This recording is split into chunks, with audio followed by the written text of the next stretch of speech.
Hi, welcome to my video. അപ്പോഴേ ഇന്ന് നമുക്ക് ചക്കക്കുരു മാങ്ങയും ഉണക്കച്ചെമ്മീനും കൂടെ എങ്ങനെ കറി വെക്കണമെന്ന് നോക്കാം. ഈ ചക്കക്കുരു ആദ്യം അതിൻ്റെ പുറത്തെ തൊലിയെല്ലാം കളഞ്ഞിട്ട് വൃത്തിയാക്കി കഴുകി ഒരു മൺകലത്തിൽ വെക്കണം. ഉണക്കച്ചെമ്മീൻ എന്താ ചെയ്യേണ്ടതെന്നറിയോ? അത് ആദ്യം ഒന്ന് നന്നായിട്ട് വറുക്കണം, എന്നിട്ട് നന്നായിട്ട് കഴുകണം. നല്ല അഴുക്കുണ്ടാവും.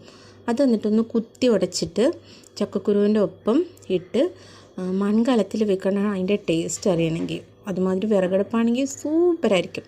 എന്നിട്ട് മൂടി വെച്ച് നന്നായിട്ട് വേവിക്കണം. മാങ്ങ നമ്മൾ ചെത്തി അരിഞ്ഞ് എടുത്ത് വെക്കണം. എന്നിട്ട് ചക്കക്കുരു നന്നായിട്ട് വെന്തതിന് ശേഷം അതൊന്ന് നമ്മൾ ഉടയ്ക്കണം കേട്ടോ. ഞാൻ കാണിച്ചു തരാം എങ്ങനെയാണെന്ന്. ഇതിപ്പോൾ ചക്കക്കുരു വെന്തിട്ടുണ്ട്. എന്നിട്ട് എന്താ ചെയ്യണമെന്നറിയോ? ആ കയ്യിൽ കൊണ്ട്, ഇത് തവിയുടെ ചിരട്ട തവിയാണ്, എൻ്റെ നാക്കൊക്കെ ഉളുക്കണ്ട എന്താണെന്തോ. എന്നിട്ട് നന്നായിട്ടൊന്ന് ഇളക്കണം. എന്നാലേ ഒരുപാട് ഇങ്ങോട്ട് ഉടഞ്ഞു പോരുത്, കാരണം നമുക്കൊന്ന് കടിക്കാനും കിട്ടണം, എന്നാൽ ഉടയുകയും ചെയ്യണം. അപ്പോഴാണ് ആ കറിക്കൊരു കൊഴുപ്പ് വരിക. എന്നിട്ട് മാങ്ങ കഴുകി വാരി അതിനകത്തേക്ക് ഇടുക. എന്നിട്ട് ആവശ്യത്തിന് ഉപ്പും പിന്നെ വെള്ളവും ഒക്കെ ഒഴിച്ചിട്ട്, അത് വേകാനുള്ള വെള്ളം ഒഴിച്ചിട്ട് വീണ്ടും മൂടി വെച്ച് നന്നായിട്ട് വേവിക്കാം. ഇതിപ്പോൾ ഞങ്ങളുടെ വിറകടുക്കളയാണ് കേട്ടോ, അതുകൊണ്ട് ഇങ്ങനെ കരിയൊക്കെ പിടിച്ച് കിടക്കണം. വേറെ പ്രശ്നമൊന്നുമില്ല, വൃത്തിയൊക്കെ ഉണ്ട് കേട്ടോ. ആരും അതൊന്നും പറയരുതേ. എന്നിട്ട് അതിന് അരപ്പുണ്ടാക്കാം. തേങ്ങ, കാന്താരിമുളക്, കുഞ്ഞുള്ളി, മല്ലിപ്പൊടി, മുളക് പൊടിയല്ല മഞ്ഞൾപ്പൊടി, ഇതെല്ലാം കൂടി ഇട്ടിട്ട് നന്നായിട്ട് പേസ്റ്റ് രൂപത്തിൽ അരയ്ക്കണം.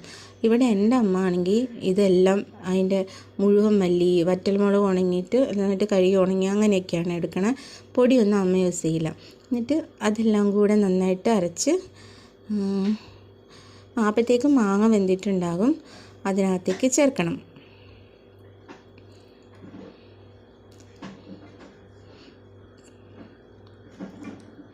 നല്ല പേസ്റ്റായിട്ടായിരിക്കണം കേട്ടോ, അപ്പോഴാണ് അത് നന്നായിട്ടൊരു കൊഴുത്ത് വെടുത്തിട്ടുള്ളൂ.